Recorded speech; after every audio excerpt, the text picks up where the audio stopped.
Vamos ler a partir do versículo 10. Romanos 3:10 diz assim: como está escrito, não há um justo, nenhum sequer. Não há ninguém que entenda, não há ninguém que busque a Deus. Todos se extraviaram e juntamente se fizeram inúteis. Não há quem faça o bem, não há nenhum só. A sua garganta é um sepulcro aberto. Com as suas línguas tratam enganosamente.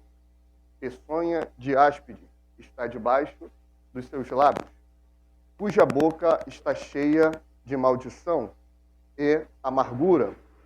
Os seus pés são ligeiros para derramar sangue. Em seus caminhos há destruição e miséria. E não conheceram o caminho da paz. Não há temor de Deus diante de seus olhos. Ora, nós sabemos que tudo que a lei diz, aos que estão debaixo da lei o diz, para que toda a boca esteja fechada e todo o mundo seja condenável diante de Deus. Por isso, nenhuma carne será justificada diante dele pelas obras da lei, porque pela lei vem o conhecimento do pecado. Mas agora se manifestou sem a lei a justiça de Deus, tendo o testemunho da lei e dos profetas, isto é, a justiça de Deus pela fé em Jesus Cristo, para todos e sobre todos os que creem. Porque não há diferença, porque todos pecaram e destituídos estão da glória de Deus, sendo justificados gratuitamente pela sua graça, pela redenção que há em Cristo Jesus. Amém? Até aí. Nossa aula de hoje é sobre soteriologia. Então, se você trouxe papel, caneta, deixa separado. Eventuais dúvidas, anotem, porque no final vamos abrir para as perguntas. Soteriologia é a doutrina da salvação. Sotério ou soteria significa salvação. Logia, estudo da salvação, doutrina da salvação. A Bíblia toda, ela leva para esse ápice, que é a salvação do indivíduo, a salvação daqueles que vão crer. Mas ser salvo de quê? É por isso, quando nós não fazemos essa pergunta, nós vamos enxergar e entender por que a igreja ela muda muito o viés da sua mensagem e da sua pregação. Os evangelismos, eles geralmente são: Deus tem um plano na tua vida. Acho que eu falei para os irmãos semana passada sobre isso, né? Deus tem um plano na tua vida. Uma vez chegaram para mim e falaram isso: Deus tem um plano na tua vida. Eu falei: o diabo também. Deus tem e o diabo também. O diabo, ele quer me destruir, ele quer me matar, ele quer me roubar, ele quer me afastar da presença de Deus. Logo, ele também tem um plano na minha vida. As nossas frases, elas são muito prontas, né? Deus tem o melhor para você, Deus quer te abençoar, mas tudo isso é muito humanista, é muito materialista, é muito pensando no aqui e no agora. São formas de atrair o indivíduo, a humanidade, as pessoas de forma geral. Mas quando perguntamos, por que eu vou à igreja? Por que vocês vieram aqui hoje? Por que nós estamos em Jesus? Por que você entregou a vida para Jesus semana passada? Essas perguntas, elas precisam ser um norte na nossa vida e vão definir se nós somos, de fato, crentes em Cristo Jesus ou não. Nós tivemos, nas duas últimas aulas, uma foi sobre antropologia, que a gente viu a composição e o que é o ser humano e para que ele foi criado. E na semana passada foi a martiologia, que foi a doutrina, o estudo do pecado. Entender que o ser humano, depois da queda, ele é completamente pecador. Quando você pega e pergunta para uma pessoa assim, ou fala para ela que ela tem que se converter, que ela tem que se arrepender, se ela for uma pessoa que pensa um pouco, ela vai questionar: mas eu vou me arrepender de quê?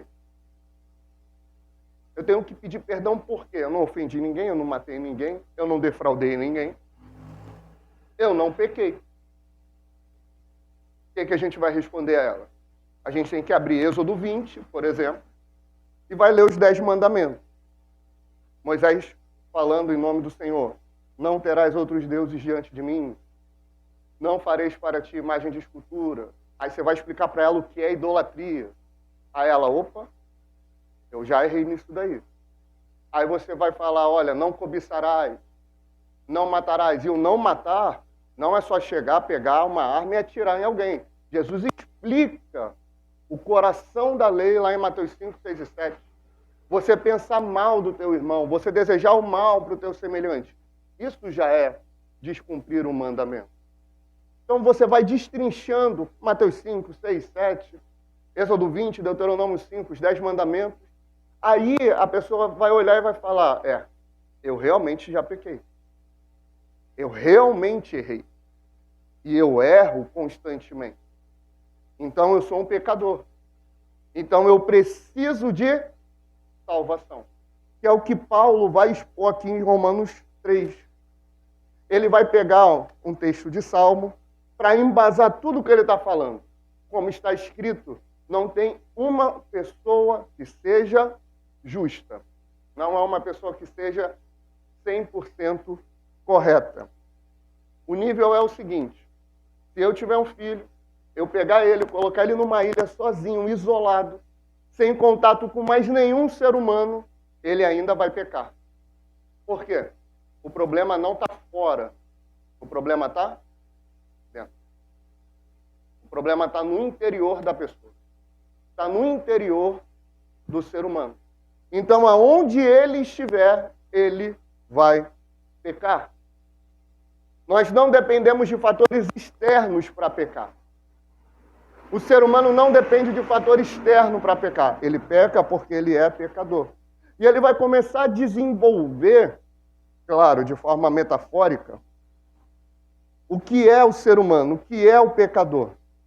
Para chegar no final, no verso 18, fala assim: não há temor de Deus diante de seus olhos. Ora, nós sabemos que tudo o que a lei diz, aos que estão debaixo da lei o diz, para que toda a boca esteja fechada e todo o mundo seja condenável diante de Deus. O que Paulo está querendo dizer com isso? Ele está falando assim, olha, a lei, a palavra, ela existe para mostrar que você peca. Amém? A palavra te dá um diagnóstico, a lei, melhor dizendo, ela te dá um diagnóstico. Se eu for no médico e eu sou hipertenso, eu tenho diabetes, tenho um monte de problema, ele me dá o diagnóstico. Eu pergunto, eu vou ficar curado por conta do diagnóstico? Não. Não é o diagnóstico que me cura. O que vai me curar é se eu me render e primeiro eu tenho que reconhecer as minhas patologias para então eu seguir a recomendação médica. Se pode vir a me curar ou não, aí é outro papo, não é minha área, né? Meu negócio é teologia. O negócio de ciência, medicina, eu não entendo, não. Então, a lei, ela não tinha um poder para curar. A lei não tem o poder para curar. Precisava de uma recomendação, de um remédio, para que viesse a cura, para alcançar a salvação. Qual é o nome do remédio? Graça. A graça de Deus é o que salva. Não são as obras da lei. A lei, ela vem para mostrar. Todo mundo é pecador. Tu vai lendo a Bíblia e tu, rapaz, errei. E falhei. E pequei. Vai tendo o diagnóstico que nós somos pecadores. Por isso que Paulo está falando que a lei, ela vai mostrar que somos pecadores para que todo mundo fique calado diante dela. Sabe quando tu está numa discussão? As mulheres não passam por isso, né? Que mulher não perde discussão, né? Nem? Mulher não perde discussão, né, mamãe? Não perde, né? Só o homem perde, né? Né, Linho? Só a gente que perde. Então o homem, né? O homem, quando está numa discussão com a mulher, ele fica calado. Por quê? Ela ganhou no argumento. Elas sempre ganham, amém? Assim que a gente fica casado para sempre. Então, quando nós temos contato com a lei de Deus, a gente fica calado. Por quê? Porque perdemos. Porque vimos que estamos errados. Então é isso que Paulo está falando. Ora, nós sabemos, verso 19, que tudo que a lei diz, aos que estão debaixo da lei o diz, para que toda a boca esteja fechada e todo mundo seja condenável diante de Deus. Por isso, nenhuma carne será justificada diante dele pelas obras da lei, porque pela lei vem o conhecimento do pecado. A lei não é ruim, a lei é santa, justa e boa, como o próprio Paulo vai falar. Ela vem para mostrar, para acusar, você é pecador. Aí vem o verso 21. Mas agora se manifestou sem a lei a justiça de Deus, tendo o testemunho da lei e dos profetas. Ou seja, não é pelo que vamos praticar da lei que a salvação vai nos alcançar. É sem lei que a justiça de Deus se manifesta. É sem a gente fazer o bem, é sem a gente fazer por merecer, que a graça de Deus vem, invade o nosso coração e nos salva. E isso foi o que testemunhou a lei e os profetas. O nível é o seguinte: nós hoje somos salvos porque cremos em Jesus. No Antigo Testamento, eles não eram salvos pelo que eles praticavam da lei. Eles eram salvos porque eles também criam no Messias que viria e os redimiria dos pecados. Verso 22. Isto é, a justiça de Deus pela fé em Jesus Cristo, para todos e sobre todos os que creem, porque não há diferença, porque todos pecaram e destituídos estão da glória de Deus, sendo justificados gratuitamente pela sua graça, pela redenção que há em Jesus Cristo. Então, a salvação, ela começa com a graça de Deus. E é a partir desse ponto que nós vamos trabalhar hoje. A salvação, ela se dá com a justificação, com a santificação e com a glorificação. A gente vai trabalhar a graça soberana de Deus, a fé como meio de salvação, a justificação, que é quando somos declarados justos, a regeneração e a santificação. A graça é isso que nós acabamos de falar. E o que a gente acabou de falar é esse favor imerecido. Tem um pastor que ele faz um jogo de palavras interessante. Que ele fala que a misericórdia é não dar aquilo que nós merecemos. Como pecadores, o que a gente merece? O inferno. Amém? É o que a gente merece. Agora, a graça é nos dar aquilo que não merecemos. É a salvação. Misericórdia nos livra da condenação. A graça nos dá a salvação eterna. A graça não é Deus nos ajudando a nos salvar. A graça é Deus manifestando em nós a salvação. Ela não é sinérgica, como se eu tivesse aqui com o Lincoln, por exemplo, um segurando o púlpito de um lado para poder levar para o outro lado ali da igreja. Não. A graça é eu sozinho levando esse púlpito. É Deus agindo em nós de forma soberana para nos salvar. O homem, ele não tem cooperação no startar, no início da salvação. É uma ação soberana da parte de Deus. Nós chamamos isso de eleição incondicional. Efésios 1, 4 e 5, Paulo declara assim: assim como nos escolheu nele, antes da fundação do mundo, para sermos santos e irrepreensíveis perante ele. E em amor nos predestinou para ele, para a adoção de filhos por meio de Jesus Cristo, segundo o beneplácito ou a sua boa vontade. Romanos 9, 11 a 16, Paulo vai enfatizar. E ainda não eram os gêmeos nascidos, ele está se referindo aqui a Jacó e Esaú. E ele vai usar o nascimento deles como um paralelo para mostrar a graça de Deus.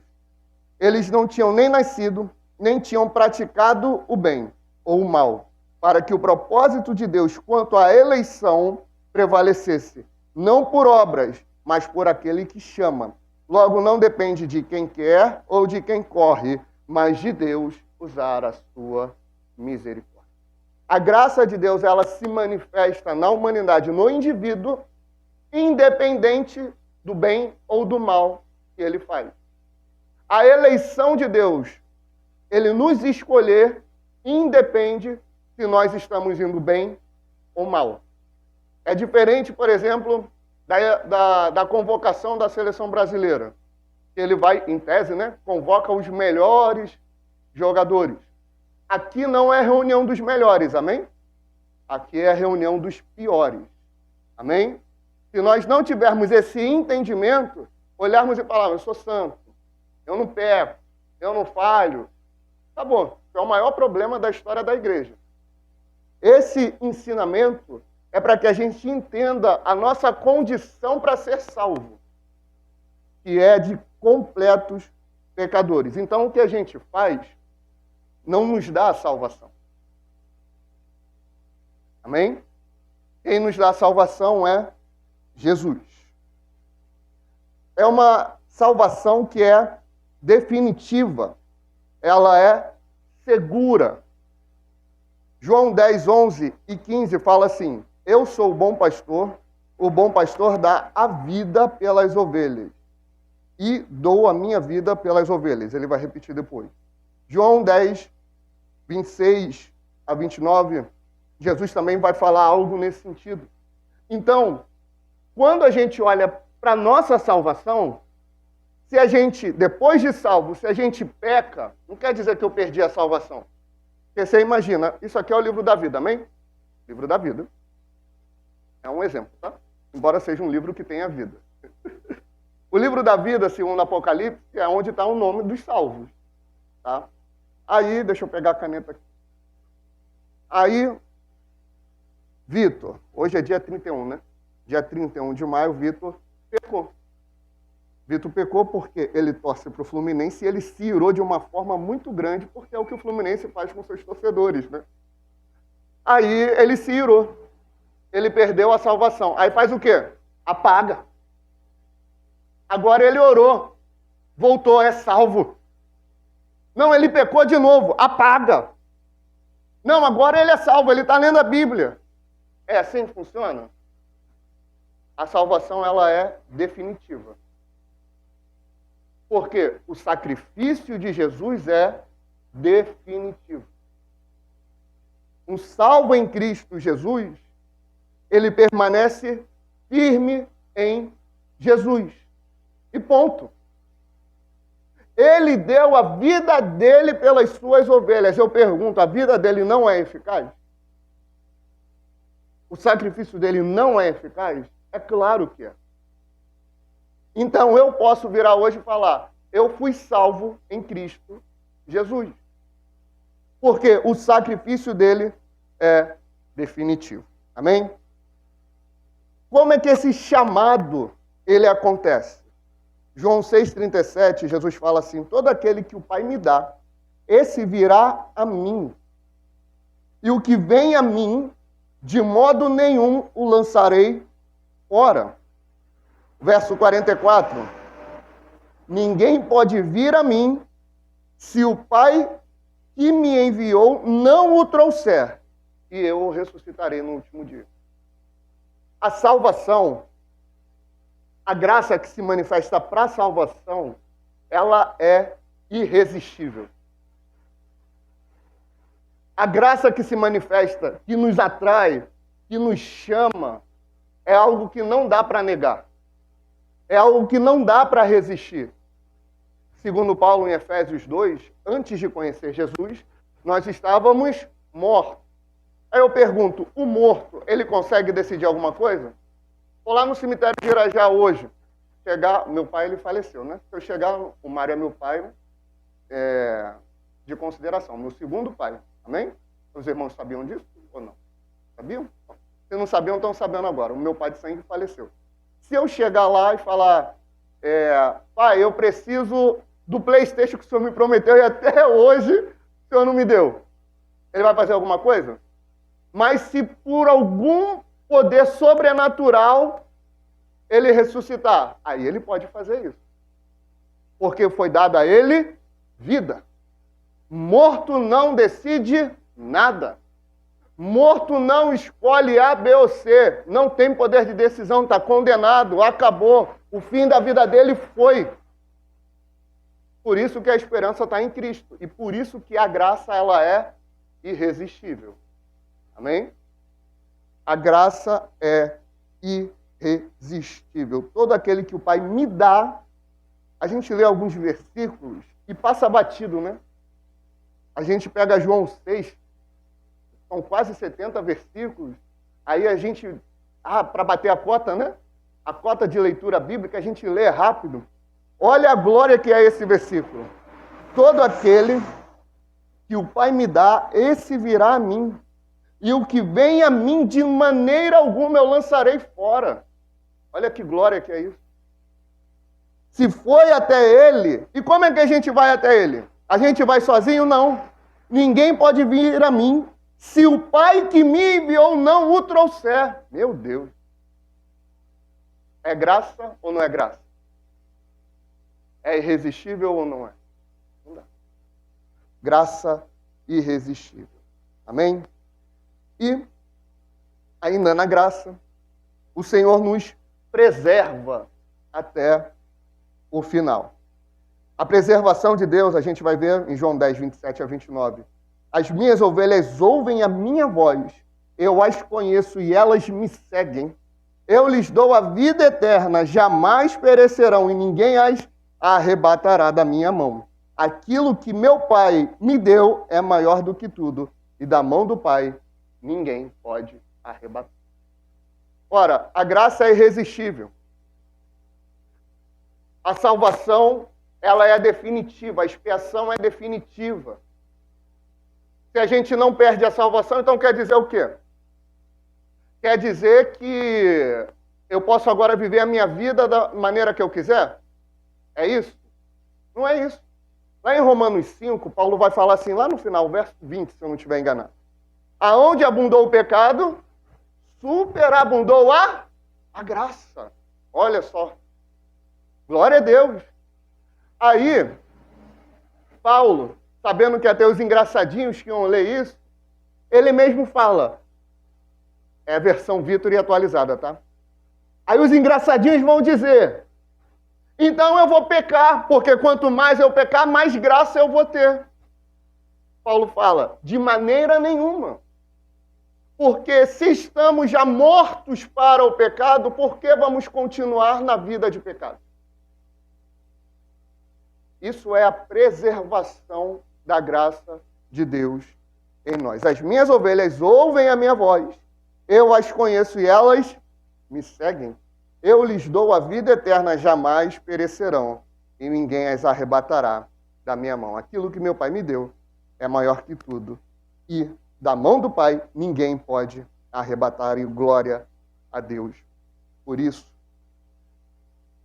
O conhecimento e o entendimento da graça, irmão, que nós temos hoje, foi graças ao mover que Deus fez através da reforma protestante. Antes da reforma, a Igreja Católica dominava e no seu domínio nós tínhamos que literalmente comprar a salvação. É uma história que Lutero, ele ficou revoltado, ele já estava se incomodando muito com o que a Igreja Católica fazia, né? E ele ouviu o tesoureiro ou padre, lá onde ele estava, falando que no momento que caía a moeda daquele ofertante, daquele irmão, no gasofilaço, na hora que vinha um barulho, a alma era purificada no purgatório. Olha a loucura. Literalmente vendendo a salvação. Se fosse o meu caso, quero purificar a alma do meu pai. Aí eu venho aqui e boto, agora ele está purificado. Agora ele pode adentrar no reino. Isso é loucura ou não é? Aí vem a reforma protestante, Martinho Lutero declara sola gratia, somente a graça tem poder para salvar. Romanos 11:6, e se é pela graça, já não é pelas obras, do contrário, a graça já não é graça. Amém? Como é que nós mantemos essa graça em nós? Pela fé.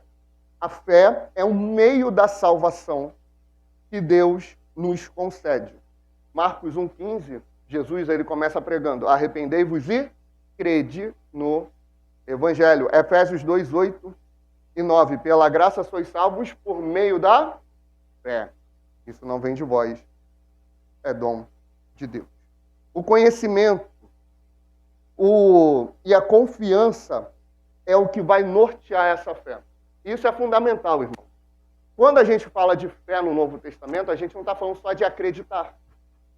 É muito difícil ter alguém hoje que não acredite que a pessoa de Jesus existiu.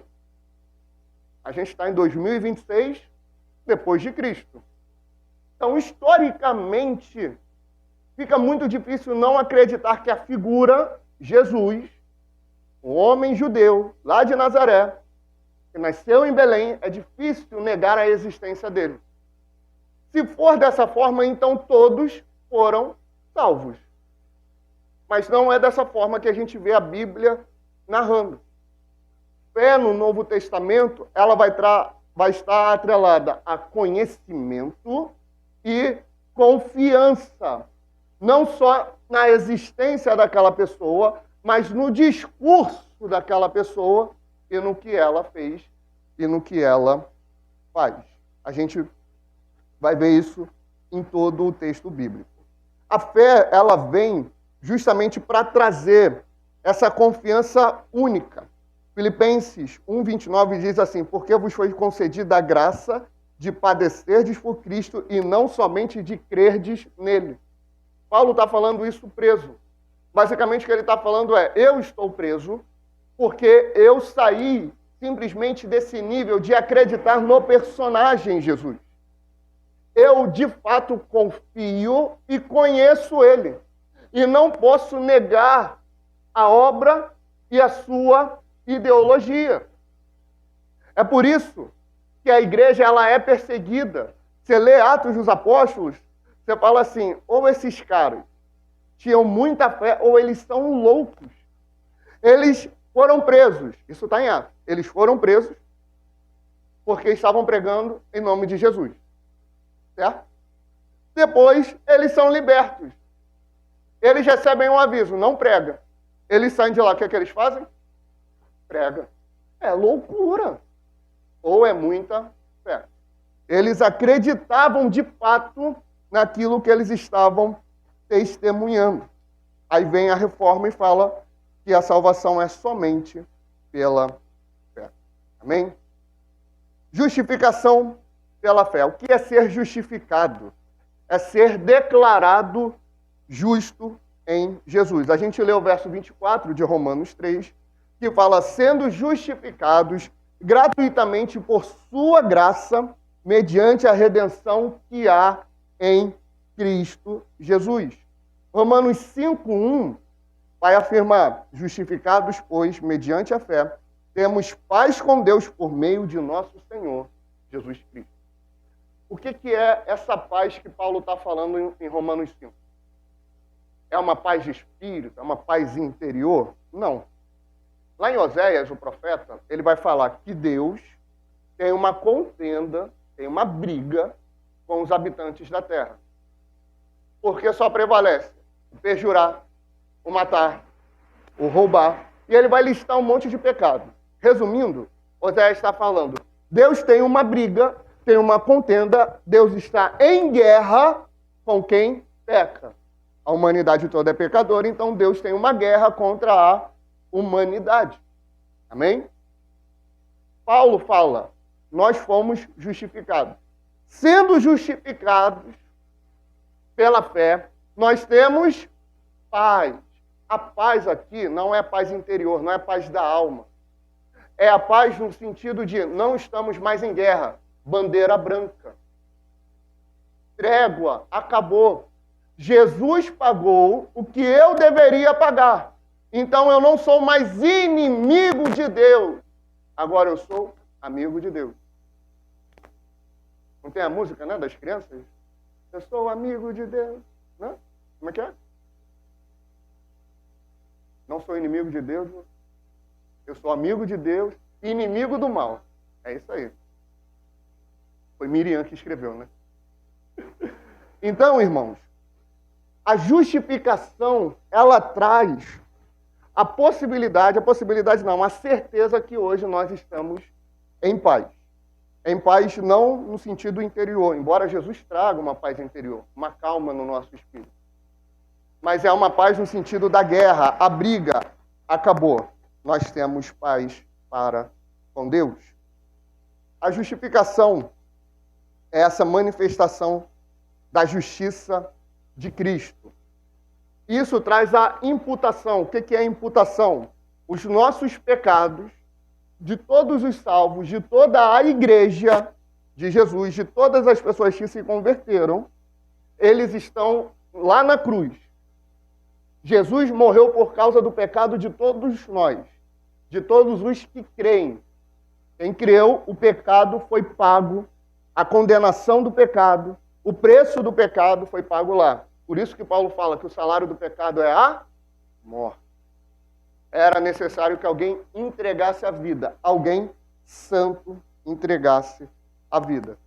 O nosso pecado é imputado nele e a justiça dele, a santidade dele é imputada em nós. Ele paga a nossa vida e nos declara justos. E agora somos salvos em Cristo Jesus. Você pega o capítulo 7 de Romanos, você vai ver que parece até que Paulo está meio doidão, né? O bem que eu quero fazer, eu não faço. O mal que eu quero fazer, que eu não quero fazer, eu faço. E começa a destrinchar. Porque a lei disso, a lei daquilo, a lei do pecado, a lei... E começa a fazer um bolo que tu fica, Paulo, dá vontade de chamar ele, meu filho, vem cá, dá um abraço aqui, mano. Você deve estar mal, está meio triste. Parecia que ele estava em crise. Mas ele está explicando como é que funciona o interior do ser humano que é pecador. Ele aparentemente vê o que é certo e mesmo assim faz o mal.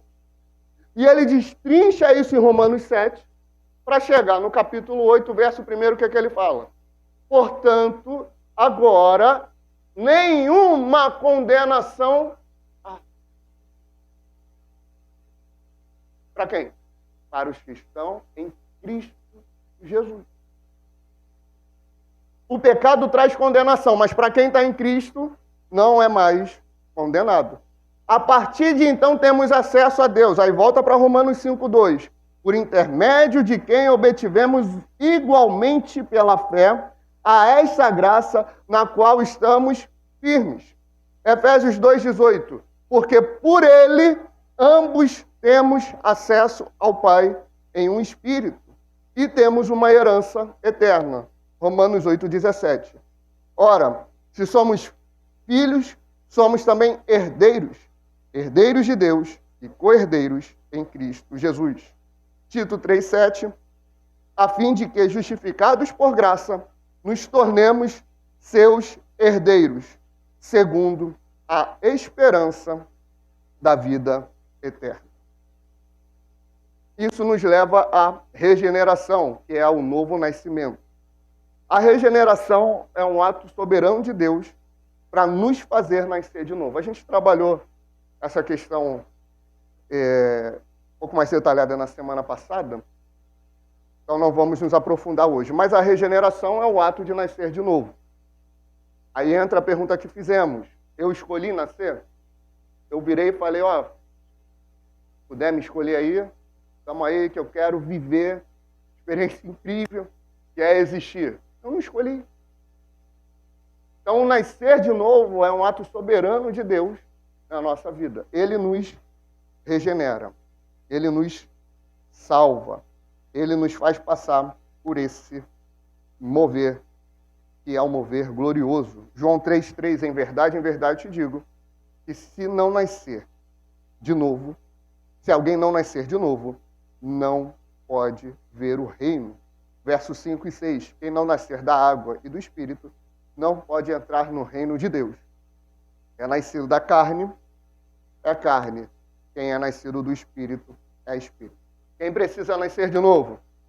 Todo mundo. Não se nasce de novo todos os dias. O novo nascimento é um só. O que é diário? É o arrependimento. A partir do momento que o Senhor nos converteu, que nós entregamos a vida a Jesus, a partir do momento que a eleição dele em nós se manifestou na nossa vida, nós nascemos de novo. Amém? Então, os pregadores aqui do ministério já fazem isso e continuem fazendo. Não digam, nós temos que nascer de novo todo dia. O novo nascimento, ele é um só. O que é todo dia? Arrependimento. Amém? Novo nascimento é definitivo. Morreu para o mundo, nasceu para Deus, acabou. Nasceu de novo. João 1, 12 e 13. Mas a todos quantos o receberam, deu-lhes o poder de serem feitos filhos de Deus, a saber, aos que creem no seu nome, os quais não nasceram do sangue, nem da vontade da carne, nem da vontade do homem, mas de Deus. Todos são filhos de Deus? Não. A humanidade é criatura de Deus. Filho de Deus é só quem tem fé. A fé verdadeira em Jesus. Amém? Se não creem em Jesus, mas nunca ouviram falar no nome de Jesus, não são filhos de Deus. Se não recebe Jesus, Jesus é o único caminho, ele é a verdade, ele é a vida. Não tem um meio termo, não tem uma cláusula de exceção, não tem uma brecha contratual. A salvação é só por meio de Jesus. Se não conhece Jesus, não é salvo. Foi para isso que ele veio. Se não, era só ele não falar dele para ninguém e acabou. Todo mundo se salvava. Para ser filho de Deus, tem que crer, receber e se dobrar a Jesus.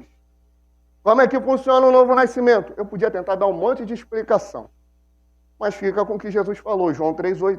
O vento sopra onde quer, ouves a sua voz, mas não sabe de onde vem, nem para onde vai. Assim é todo aquele que é nascido do Espírito. Como é que é? Eu não sei. Eu só sei que eu nasci de novo.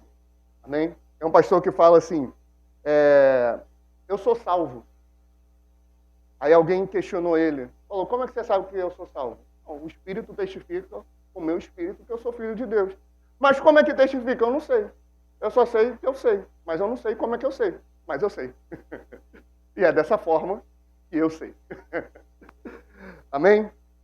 Novo nascimento produz a nova criatura. É por isso que não dá para viver como um salvo em pecado. Um salvo em Jesus, a pessoa que é salva, não vive em pecado. Pelo contrário, ela luta ferozmente contra o pecado. E assim, 2 Coríntios 5,17, se alguém está em Cristo, é nova criatura. As coisas antigas, as coisas velhas, já passaram. Eis que tudo se fez novo. Ezequiel 36, 26 e 27 diz, dar-vos-ei o coração novo e porei dentro de vós espírito novo. Tirarei de vós o coração de pedra e vos darei o coração de carne.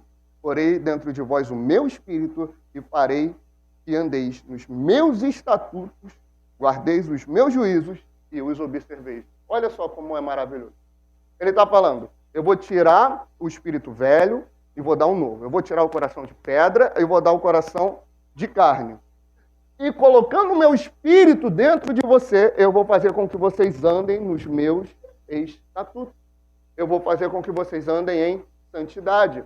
Eu vou fazer com que vocês andem lutando contra o pecado. Então não tem desculpa para estar em pecado. Tem arrependimento, fé e vencer essa maldição que o ser humano carrega. Santificação, para encerrarmos. A santificação é a transformação progressiva da imagem de Deus em nós. Lembra quando falamos na antropologia? Nós nascemos a imagem e semelhança de Deus. Só que essa imagem e semelhança de Deus, falamos em hamartiologia, ela foi danificada, ela foi quebrada por conta do pecado, mas ela não foi extinguida, ainda tem um resquício da imagem de Deus em nós. E a santificação, ela traz isso, essa possibilidade de parecermos com Deus novamente. E a santificação, ela é para ser exercida e ela é para ser vivida. O que é a santificação? Santificação significa cortado e separado. Quando os levitas, os sacerdotes, eles recebiam algo no templo, para ser usado no templo, tinha um processo de consagração, tinha um processo de santificação. Eles tinham que lavar, limpar, purificar, tinha todo um ritual lá, para então poder usar aquele utensílio no templo. O templo, ele fala da presença de Deus. Então, quando a gente se converte, a gente entra nesse processo de santificação. Santificação, que é essa limpeza, essa purificação em nós. 1 Tessalonicenses 4,3, pois esta é a vontade de Deus, a vossa santificação. Hebreus 12,14, segui a paz com todos e a santificação sem a qual ninguém verá a Deus. A santificação, ela é fundamental na nossa vida. Ela tem que ser, em primeiro lugar, definitiva. 1 Coríntios 6,11, tais fostes alguns de vós, mas vós vos lavastes, mas fostes santificados, mas fostes justificados em o nome do Senhor Jesus Cristo e no Espírito do nosso Deus. Hebreus 10,10. Nessa vontade é que temos sido santificados mediante a oferta do corpo de Jesus Cristo, uma vez por todas. A santificação, ela é contínua, ela é progressiva.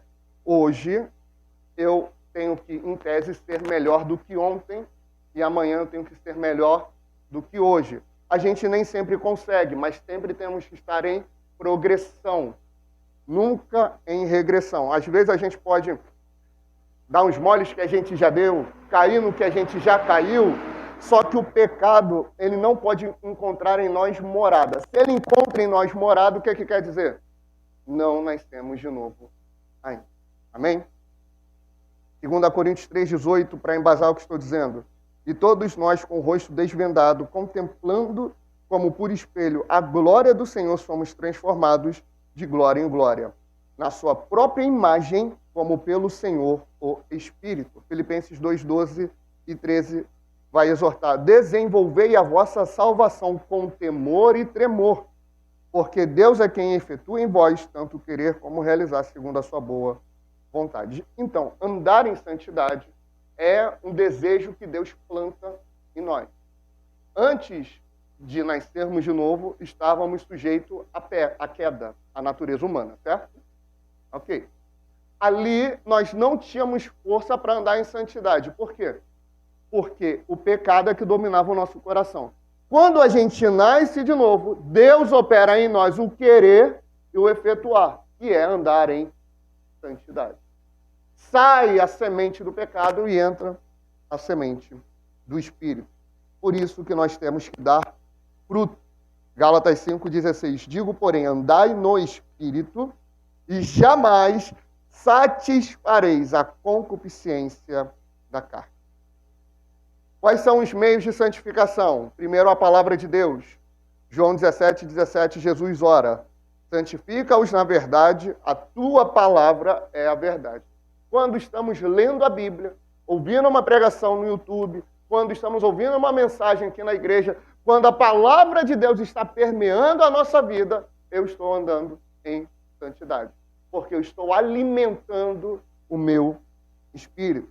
É por isso que o foco de um culto, de uma igreja, tem que ser a exposição e o ensinamento bíblico. Não é pular, não é rodar, não é entregar um monte de profecia, não é 1,5 milhão, 259 mil louvores. Não é isso. Ah, isso daí é show, isso é qualquer outra coisa e está tudo certo. Só não é culto. Só não é o povo de Deus sendo santificado. Salmo 119:9. De que maneira poderá o jovem guardar o seu caminho? Observando-o segundo a tua palavra. Verso 11. Guardo no coração as tuas palavras para não pecar contra ti. É muito simples. Amém? Segundo meio. Segundo, a gente já falou que é o Espírito Santo. Digo, porém, andai no Espírito e jamais satisfarei a concupiscência da carne. Romanos 8:13. Porque se viverdes segundo a carne, caminhais para a morte. Mas se pelo Espírito mortificardes dos feitos do corpo, certamente vivereis. Terceira forma de se santificar, oração.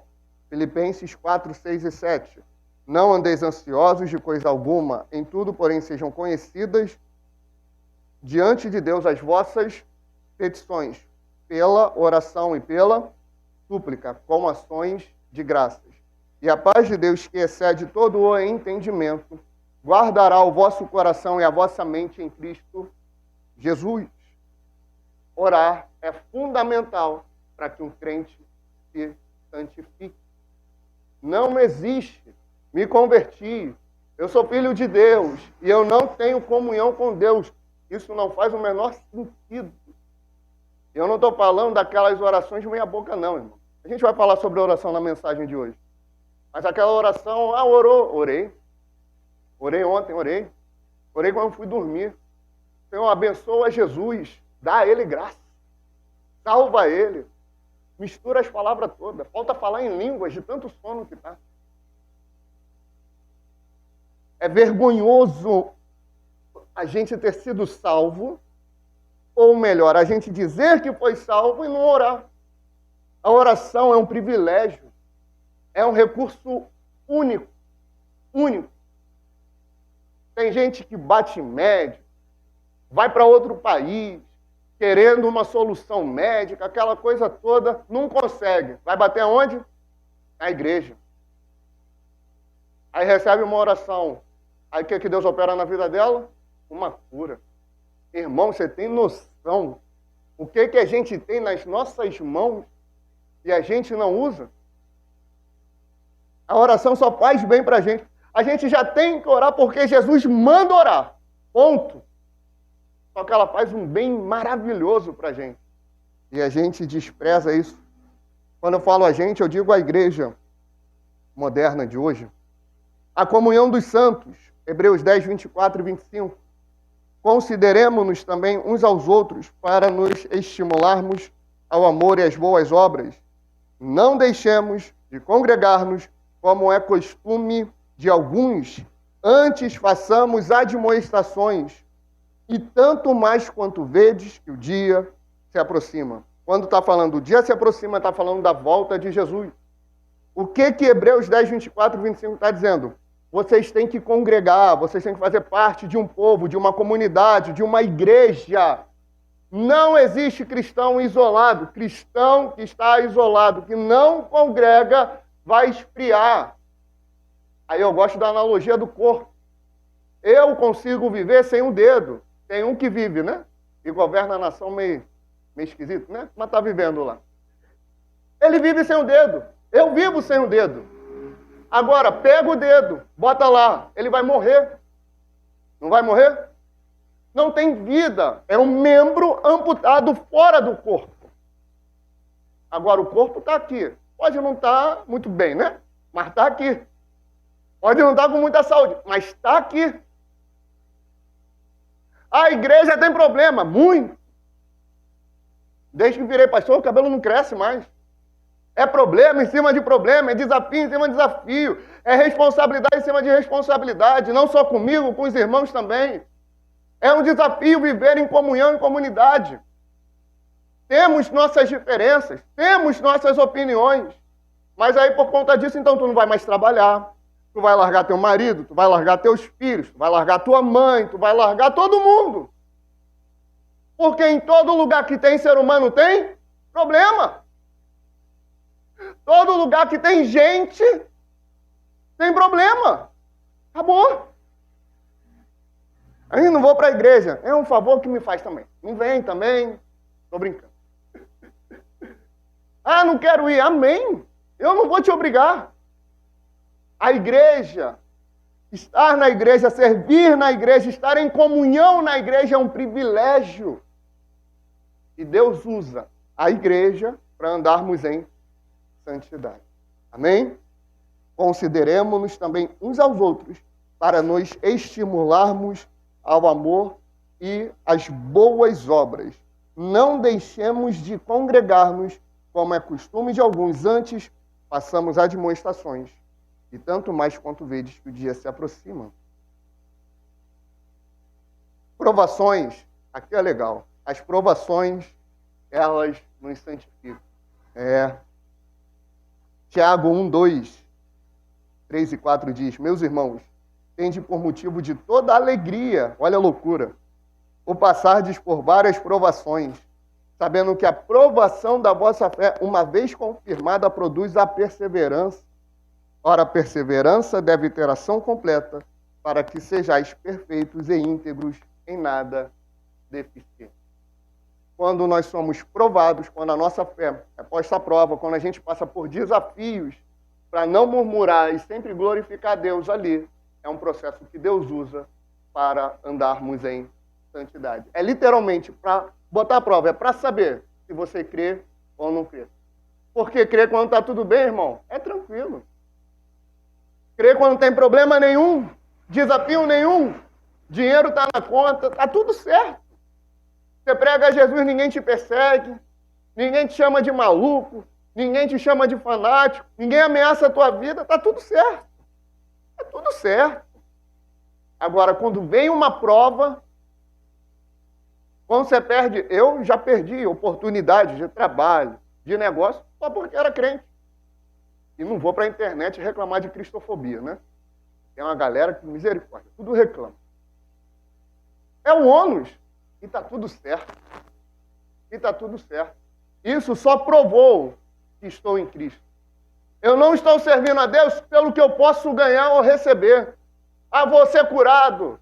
Ah, Deus vai abrir uma porta para mim. Irmão, se abrir, abriu. Se não abrir, não abriu. A porta que eu quero que esteja aberta é a porta do céu quando eu morrer. É essa porta que eu quero ver aberta. Agora que abriu, fechou, deu ruim, parente morreu, familiar morreu, esposa morreu, filho nasceu morto. Amém! Glória a Deus! Ele é soberano e Ele sabe o que faz. Eu não estou dizendo que é fácil passar por provação. Mas o que eu estou dizendo é que é um privilégio ter sido salvo e passar por provação. Amém? Quais são as nossas responsabilidades na soteriologia, na salvação? É justamente a santificação. Nós temos que mortificar o pecado. Nós temos que, aí, se os irmãos quiserem anotar, Colossenses 3,5 e Romanos 8,13, nós temos que nos revestir das virtudes cristãs, Colossenses 3, 12 a 14 e Efésios 4, 22, 23 e 24, buscar a santidade, Hebreus 12, 14 e 1 Pedro 1, 15 e 16, fugir da tentação, 1 Coríntios 6, 18 e 2 Timóteo 2, 22, e por fim, vigiar e orar, Mateus 26, 41, 1 Pedro 5, 8. Essa é a nossa responsabilidade. Não é responsabilidade para ser salvo. É a responsabilidade de um salvo em Cristo Jesus. Então, se eu falar assim, eu fui salvo, está certo ou está errado? Eu estou sendo salvo, está certo ou está errado? Também está certo. Eu serei salvo, está certo ou errado? Também está certo. Eu fui salvo da condenação do pecado, é a justificação. Jesus morreu em meu lugar, recebeu o castigo do pecado e eu fui salvo da condenação do pecado. Eu estou sendo salvo, é o processo de santificação. Eu estou sendo salvo da influência do pecado. E eu serei salvo. Eu ainda não estou lá no céu. Eu ainda não estou na glória. Eu ainda não estou com o corpo glorificado. Então eu serei salvo, que é a glorificação. Amém? A gente pode resumir a soteriologia, a salvação, dessas três formas. As implicações práticas para nós, discípulos do Senhor. Entender a soteriologia deve gerar em nós uma humildade profunda, uma gratidão eterna, uma segurança inabalável. Eu sou salvo e ninguém me arranca da salvação. Acabou. É uma segurança. Jesus me salvou. Eu sou salvo em Jesus. Santidade e uma evangelização ardente, apaixonada. Se eu recebi o maior dos remédios, eu quero levar a outro. A salvação é a obra-prima de Deus. planejada na eternidade passada, executada na história através de Cristo, aplicada pelo Espírito Santo e consumada na eternidade futura, do início ao fim, é obra de Deus para a glória de Deus. Vamos resumir em Efésios 1, do 3 ao 6. Bendito Deus e Pai de nosso Senhor Jesus Cristo, que nos tem abençoado com toda sorte de bênção espiritual nas regiões celestiais em Cristo, assim como nos escolheu nele, antes da fundação do mundo, para sermos santos e irrepreensíveis perante ele, e em amor, nos predestinou para ele, para a adoção de filhos, por meio de Jesus Cristo, segundo o beneplácito de sua vontade, para louvor da glória de sua graça, da qual nos fez agradáveis a si no amado. Amém? Alguém tem alguma pergunta?